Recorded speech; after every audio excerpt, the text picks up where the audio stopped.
کته په صحیح طریقې سره مزدوري نه کوي، په مزدوري کې کم چوری کوي، نو دا پیسې به د تا لپاره حرامي دي. پرون یو ملګري دا سوال کړو،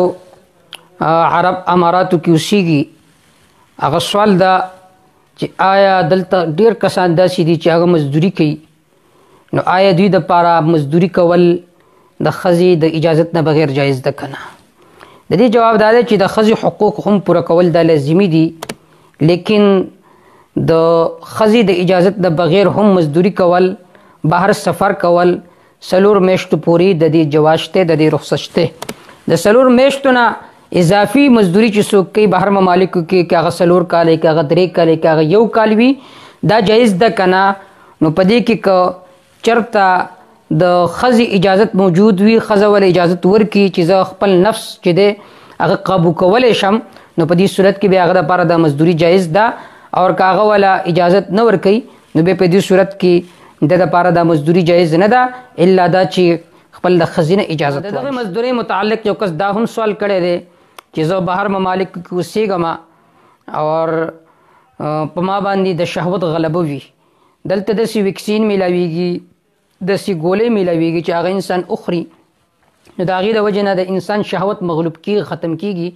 آیا دا ګولۍ استعمالول دا جایز دي که جایز نه دي؟ د دې جواب دا دی چې بایجان احادیثو کې راځي چې یو سړي باندې د شهوت غلبه وي، نو د هغې علاج دا دی، بهتر علاج خو واده دی، واده خو تا کړی دی، خو لیکن چونکې په سفر کې او د مزدورۍ لپاره وتلی وي د بچو د پرورش دپاره،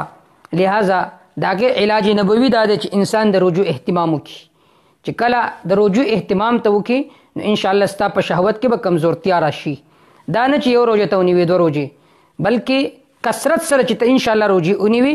نو کثرت سره روژې نیول دا ټول دی د شهوت د ختمولو دپاره. نو انشاءالله دا روژې ونیوه، الله تعالی به ستا دا مسئله مزدورۍ متعلق یو کس دا هم سوال کړی دی چې مونږ اکثر طور باندې داسې خلکو سره مزدورۍ له لاړ شو چې هغه غیر مسلم وي، نو آیا